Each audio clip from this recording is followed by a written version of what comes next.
ICICI home finance कंपनीच्या शाखेमध्ये लॉकरमधील 4,92,00,000चे दागिने 2 चोरट्यांनी चोरून नेल्याची धक्कादायक घटना घडली आहे।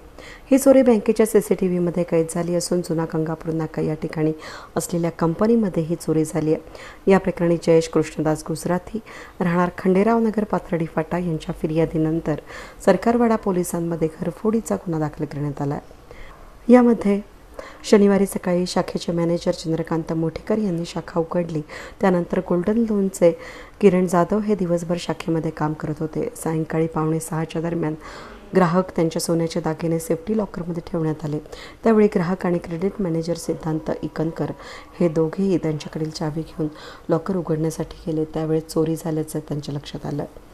यावेळेस धक्कादायक या घटनेनंतर तातडीने CCTV तपासले असता शनिवारी पहाटे 2:30 ते 3च्या दरम्यान दोघा संशयितांनी बिझनेस मॅनेजर कार्यालयाच्या खिडकीतून आत प्रवेश केल्याचं दिसलं। 25 ते 30 वयोगटातील दोघे संशयित असून एकाच्या डोक्यात पांढऱ्या रंगाची हुडी तर दुसऱ्याच्या डोक्यामध्ये पांढऱ्या रंगाची टोपी असून संशयितांनी लॉकरच्या चाव्या शाखेतून शोधून त्यांनी 4,92,00,000चे दागिने चोरून नेल्याचं लक्षात आलं आहे।